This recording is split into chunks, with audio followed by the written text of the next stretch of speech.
Hi, in this video I'll review the Rotring Fineliners. We'll test their line widths, crosshatch, leak and bleeding, and sketch with them. But before we start, I would like to invite you to our Drawing Discord server, the place where you can share, discuss and learn. Link in the video description. Are they the most overrated ever? Let's find out.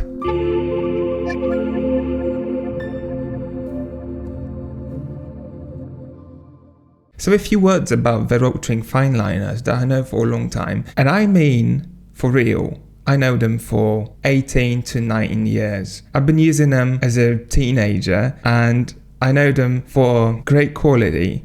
One of the best fineliners I could ever find. The Rotring logo was actually at this time a great hallmark of something absolutely amazing, reliable and consistent every time in any conditions. So I think they're worth reviewing on this channel, and I've been using them for many artworks on this channel. In this case, I was using this set for thicker lines, more decisive lines, and I think they're great for that. And in my opinion, they are made for that. Why do I miss 0.1? There's a funny story, because when I started this channel, I was always used to mixing these fineliners like Pigma Microns with the Rotring, and that was just my everyday go for.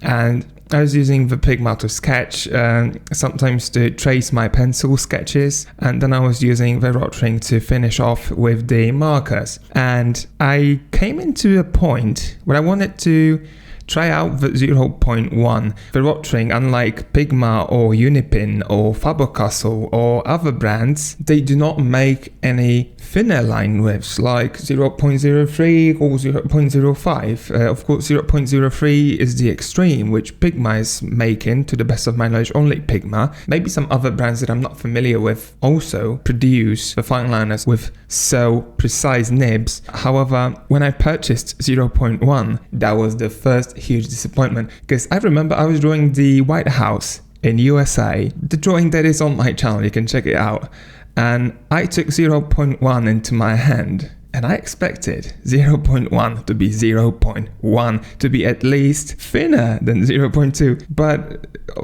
sadly it turned out that the 0.1 was abysmally thicker than 0.2. I could not believe my eyes, and I purchased another one, 0.1, and another 0.1 turned out to be thicker than 0.2. It had nothing to do with the wear of my nib on 0.2. I have a couple of them. I tried more than one, because I've got another here, yet to prove you my point.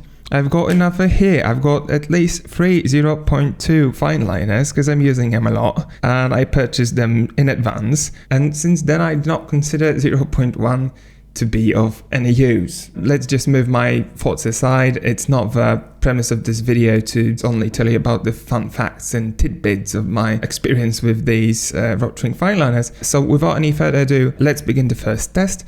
The first test is going to be the line width test. I'm going to be drawing the lines from the middle to the sides.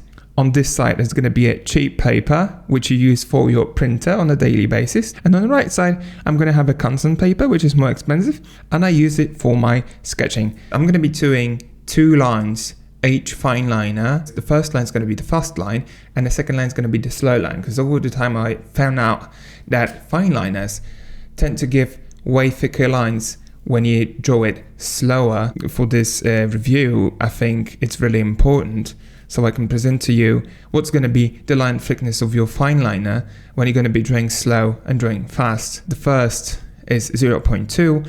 I start on a cheap paper. I'm going to do the 2 lines and then 2 lines on a more expensive paper.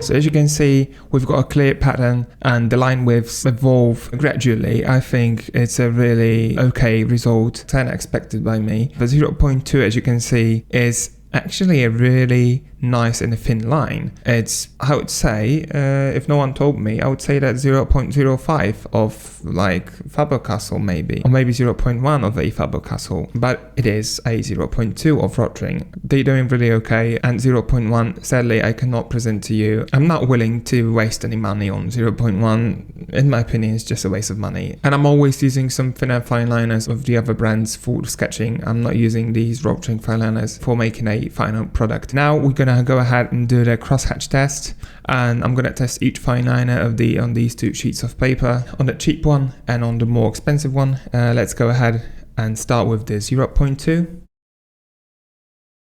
And what I can say straight away is that on this Canson paper, this fine liner is performing slightly better in terms of the comfort and of a glide. It glides better on this paper.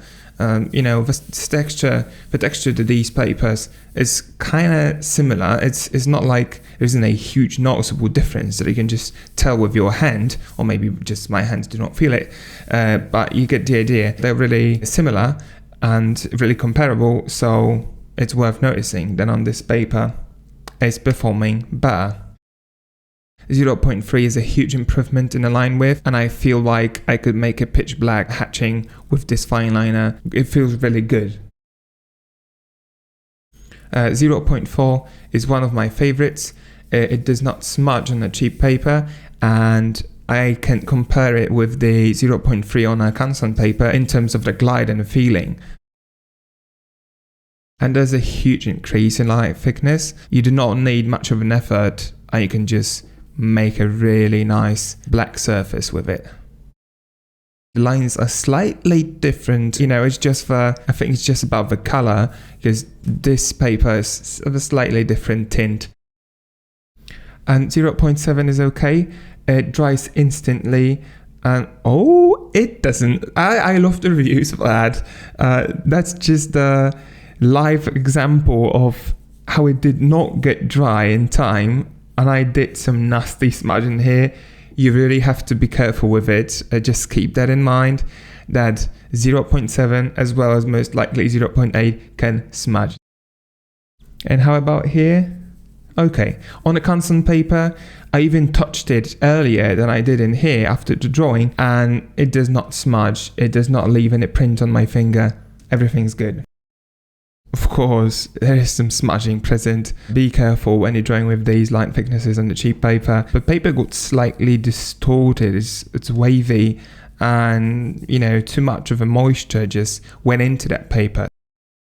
And on a Canson paper, nothing happens. So to sum it up, the 0.2 did kind of okay on both. The 0.3 was, and 0.3 and 0.4, they felt the same on both papers.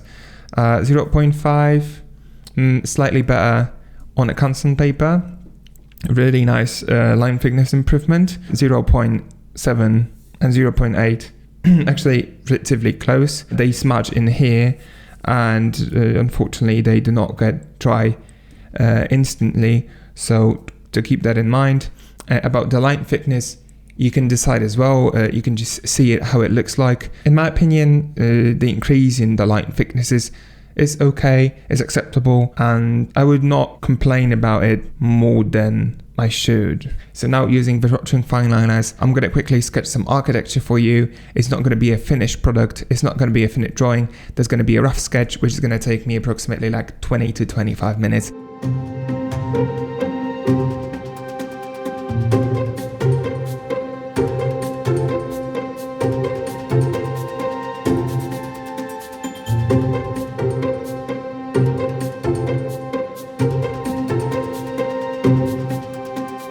This sketch took me roughly about 20 to 23 minutes. I'm really happy with it. I hope to present you well what can you get with these fine liners. However, I've run into two maybe not issues, but things worth mentioning. That 0.2, because you can get these thin lines, but unfortunately you have to be really careful with them, because each time you want to get as thin result as these, you have to be really careful and barely put any pressure or angle your fine liner, the way it gives you these really, really thin lines. Because when you're going to be pressing straight on, unfortunately, these lines are really thick. You can get lost if you do not have any experience with these fine liners. That's really worth mentioning.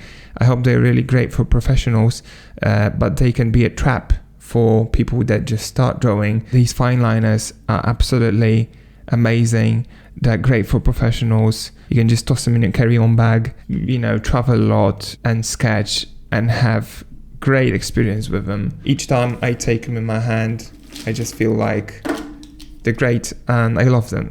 It's just a personal preference. I just love them and I hope you're going to love them as well. And to sum it up slightly about the durability of these fine liners, I think they're really durable. They're really consistent. They are reliable. To wear them out is really hard. I would risk saying that you will never wear their nibs down. The nibs are of an amazing quality. They're really resistant, and for me, they are just invincible. They're the most durable fine liners I've ever seen and I've ever used. Actually, to be frank with you, I've prepared over 50 artworks for this channel, and I did not have to buy any extra fine liner of Rotrings, and I used them a lot. Meanwhile, I had to buy a lot of Pigma fine liners that I wear out quickly. The 0.03 nibs are thin as a hair, so I'm not surprised that they wear out quicker than these, and I would be surprised if they wouldn't. But these fine liners, these Rotring Tikky graphic, are just extra durable, and once you're going to purchase yourself a set, you will most likely they will last for years, or at least a month, so depending how much you sketch with them. If you found this video helpful, please let me know in the comments. If you'd like to see more videos like this, of course, post a comment with the information for me. Everything's really important to me, and please subscribe to my channel, because I see that 97% of you guys watching my videos are not subscribed. So if you would do it, I would have like 100,000 subscribers right now. So if you can, hit this subscribe button so you're not going to miss any of my future videos. See you in another video. Happy drawing and enjoy. Bye.